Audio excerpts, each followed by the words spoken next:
When the Russia-Ukraine conflict began 4 years ago, few anticipated that it would become the bloodiest war in Europe since World War II. The numbers that have emerged paint a staggering picture of human loss on both sides of this brutal and unforgiving modern conflict. As of early 2026, combined casualties for both nations are estimated to have approached 2 million people, marking a tragic historical milestone. That is not a typo, as 2 million soldiers have been killed, wounded, or missing in a war many thought would end quickly. But the true death toll may be even worse than we realize, because the actual numbers are so extremely hard to pin down. Let us start at the very beginning. When Russia invaded Ukraine on February 24, 2022, while both Moscow and Kyiv remained silent. Russia characterized the operation as a special military operation and insisted that casualties were minimal to maintain public support and political stability. Ukraine, fighting for its very survival, had every reason to keep its numbers close to its chest to avoid demoralizing its brave population. By the end of 2022, Western intelligence agencies began releasing estimates that shocked many observers across the entire globe with their scale. The United States assessed that Russia had suffered somewhere between 100,000 and 120,000 casualties in the first 10 months of the fighting. This massive figure includes both killed and wounded personnel who were removed from the battlefield during those initial and chaotic early months. Ukraine's losses were estimated to be similar during the same period, representing numbers not seen in Europe since the massive historical battles. These were staggering losses that mirrored the intensity of World War II. Yet, the year 2023 would prove to be even deadlier. As the war settled into a grinding, attritional struggle, casualty rates actually accelerated as both sides committed more resources to the front. The British Ministry of Defense estimated in early 2023 that Russia was losing around 700 soldiers every single day of the week. This was somewhere between 200 and 300 more losses than in 2022, which is the equivalent of a battalion being wiped out. Every 3 to 4 days, an entire unit of men simply vanished from the ranks, due to the relentless nature of the fighting. By mid-2023, U.S. officials were estimating that combined casualties for both sides had already surpassed 500,000 people in just 1 year. 500,000 human beings were killed or wounded in just over a year of fighting, showing the horrific scale of the violence. The battle for Bakhmut alone, which raged from August 2022 through May 2023, is the perfect example of this immense human tragedy. Russia's Wagner Group mercenaries, many of them recruited directly from prisons, were sent in wave after wave to overwhelm the Ukrainian positions. This tactic worked eventually, but at a horrific cost that conservative estimates suggest reached over 20,000 men for just one single city. This city had limited strategic value, yet the amount of blood spilled there was enough to stain the pages of history forevermore. Then came 2024, and the bloodshed intensified even further as Russia shifted its tactics to what analysts now call the meat grinder. Small squads of poorly trained soldiers would be sent forward to probe Ukrainian defenses, drawing fire and revealing their secret firing positions. Artillery and drones would then hammer those positions before the next wave of infantry advanced into the chaotic and deadly fray once more. It was brutally effective at identifying targets, but it consumed Russian manpower at an alarming rate that shocked even the most hardened experts. By April 2025, General Christopher Cavoli estimated that Russia had suffered more than 790,000 soldiers who were either killed or severely injured.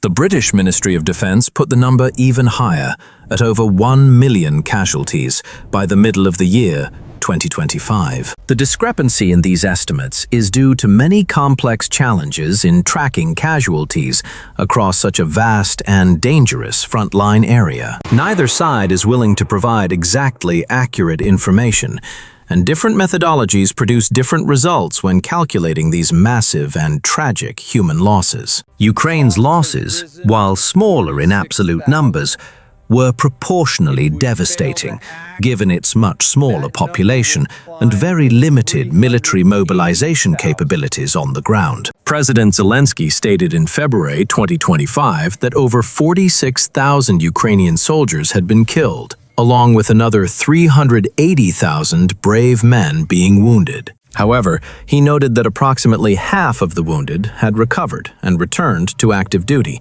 which complicated the final casualty count significantly. Now we are in 2026, 4 full years into the conflict, and the numbers have become truly astronomical by any modern military standard.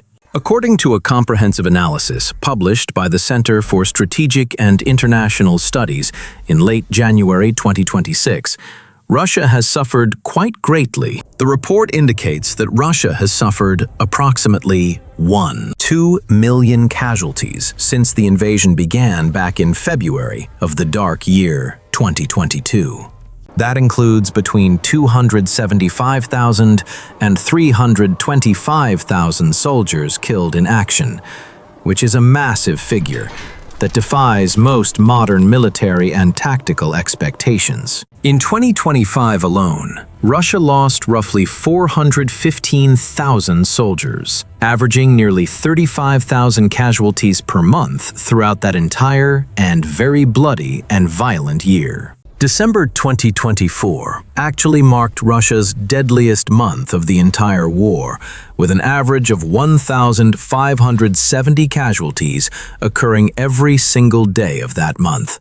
Ukraine's total casualties are estimated at between 500,000 and 600,000, with 100,000 to 140,000 brave soldiers unfortunately being killed in action during this period. That means the combined death and injury toll for both nations is hovering somewhere around 8 million people as of this current day. At current rates, experts predict that this number will cross 2 million by spring 2026, creating a humanitarian crisis of truly epic and terrifying proportions. To put these numbers in perspective, Russia's battlefield fatalities in Ukraine are more than 17 times greater than Soviet losses in Afghanistan during the 1980s. They are also 11 times greater than Russia's casualties during both Chechen wars combined, highlighting the unprecedented scale of the current and ongoing violence. In fact, Russia has lost more soldiers in Ukraine than it did in all conflicts combined since the end of the Great World War II. No major power has suffered anywhere near these casualty numbers in any war since 1945, making this a unique and terrifying event in history. But here is where things get murky, because these are all estimates and not confirmed numbers that everyone can agree upon very easily today. There is a specific reason for that, as both Russia and Ukraine have strong incentives to manipulate the narrative around their horrific battlefield losses. Russia wants to convince its population that the special military operation is going according to plan, and that losses are quite acceptable and sustainable.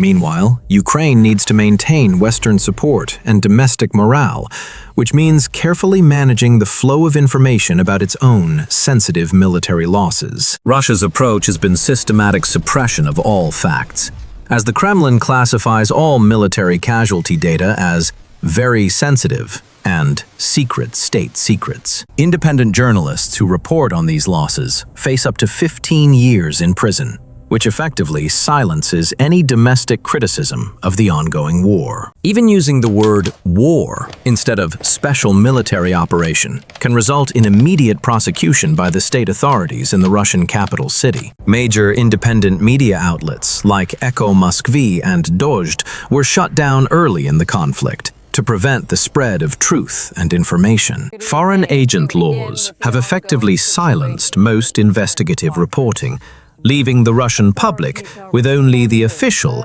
and sanitized government versions of the truth. The Russian government controls the narrative through state-run media and extensive bot networks that spread misinformation across all major digital and social platforms. They frequently inflate Ukrainian casualties while drastically underreporting their own, creating a distorted reality for those who only watch the state-run television news. For example, in December 2024, a source from Russia's Ministry of Defense claimed that Ukraine had suffered almost 1 million massive and total casualties. These claims are demonstrably false, but they showcase Russia's willingness to ignore the truth for political gains and to avoid any public outrage. President Vladimir Putin has framed the war as a continuation of the Great Patriotic War against Nazi Germany to justify these current massive losses. This specific narrative resonates with many Russians who remember the 27 million Soviet citizens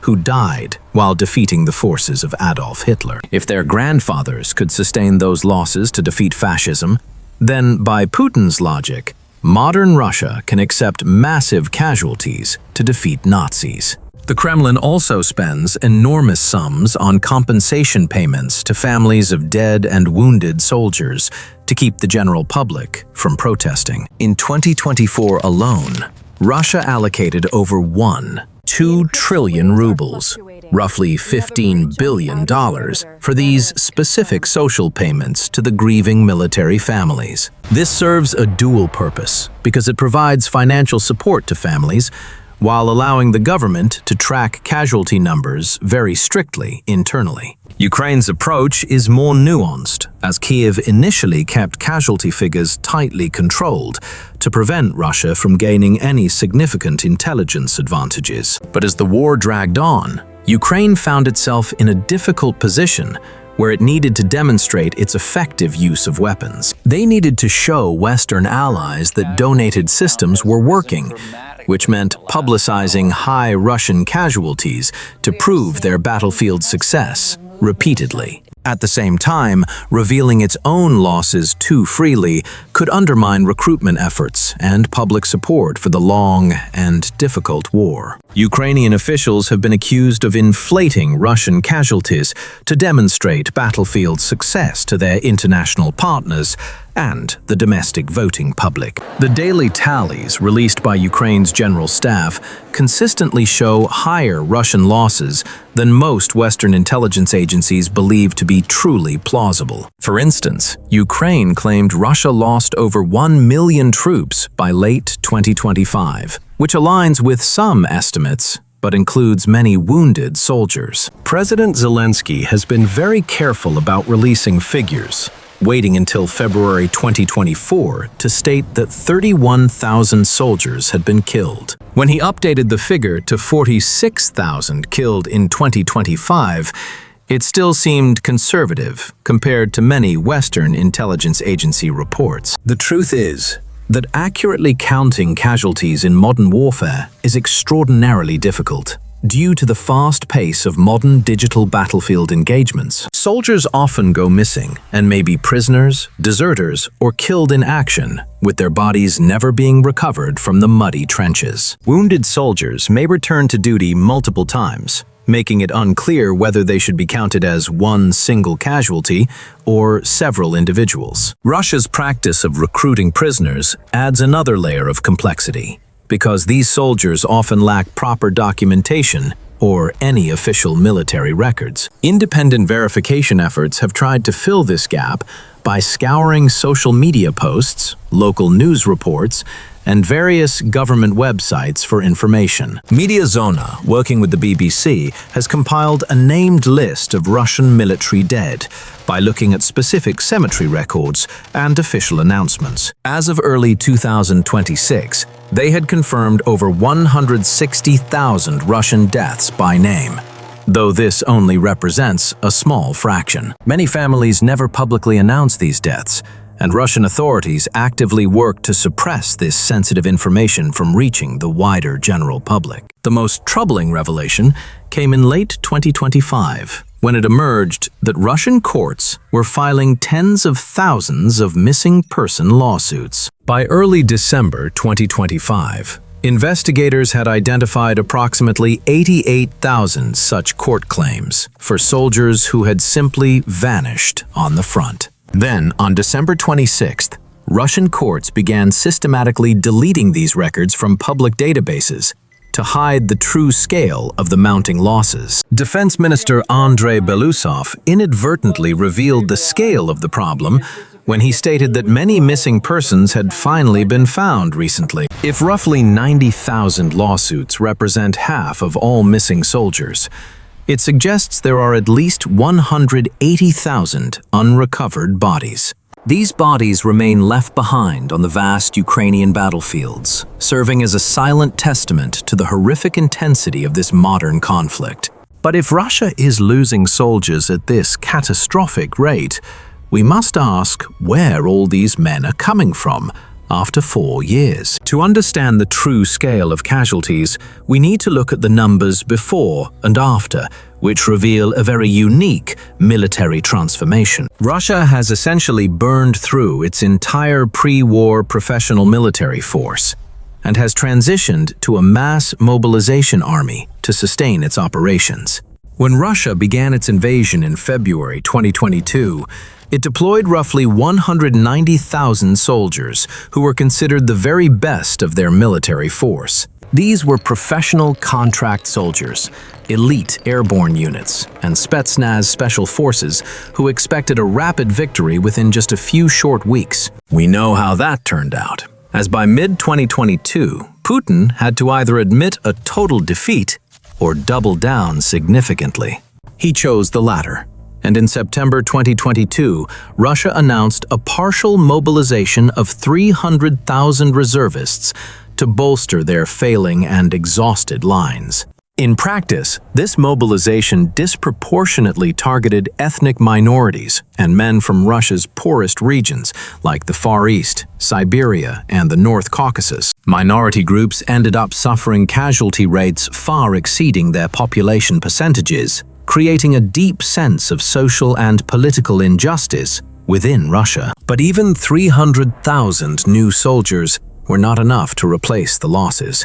So Russia turned to increasingly desperate and controversial recruitment measures instead. Prisoners, including convicted murderers and rapists, were offered total freedom in exchange for 6 months of dangerous combat service on the front lines. The Wagner Group alone recruited over 48,000 convicts from Russian prisons, many of whom were sent into the meat grinder at Bakhmut. Those who survived their contracts came home as heroes, only for many to commit new crimes and re-enlist to avoid further criminal prosecution. By 2024, Russia had created what amounts to a permanent war economy centered around aggressive recruitment and very high financial incentives for soldiers. Regional governments compete to meet monthly recruitment quotas, offering signing bonuses that reached as high as $40,000 in some specific areas. This is life-changing money in regions where average monthly salaries hover around $500, making military service an attractive economic option. For many Russians, especially those from economically depressed areas, military service became the only realistic path to achieving long-term financial stability.